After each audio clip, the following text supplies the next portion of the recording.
গতকাল মন্ত্রী হিসেবে শপথ নেওয়ার পর আজ সকালে কালীঘাট মন্দিরে গিয়ে পুজো দিলেন অগ্নিমিত্রা পাল।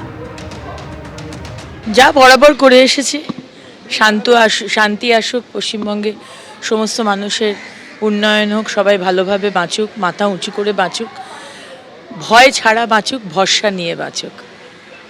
আর আমাদের মাননীয় প্রধানমন্ত্রী নরেন্দ্র মোদীজি, আমাদের মুখ্যমন্ত্রী সবাই ভালো থাকুক, তাদের মার্গদর্শনে আমরা মানুষের জন্য কাজ করব। আবার বলবো, সেবা করতে এসেছি, শাসন নয়। আবার কন্ট্রিবিউশন, আমি কিছুই ছিলাম না যখন 2019-এ জয়েন করেছি। একটা বক্তৃতা দিতে জানতাম না, কি করে ক্যারি করতে হয় পলিটিক্যালি সেটাই জানতাম না। হাতে ধরে সবাই শিখিয়েছেন। নিজেকে ভগবানের সাথে তুলনা করবেন না বা ভগবানের উপরে নিজেকে ভাববেন না। মাননীয় প্রধানমন্ত্রী আমাদের শিখিয়েছেন সেবা করতে এসেছো, শাসন নয়। আমরা কিন্তু সেবাই করতে এসেছি।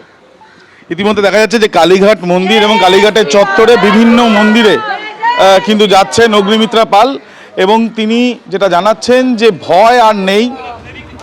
ইতিমধ্যে সাধারণ মানুষের জন্যই কিন্তু তারা যে লড়াই, তাদের সেই লড়াই তারা চালিয়ে যাবেন। ক্যামেরা শান্তনু দত্তর সাথে আবির দত্ত, এবিপি আনন্দ, কলকাতা।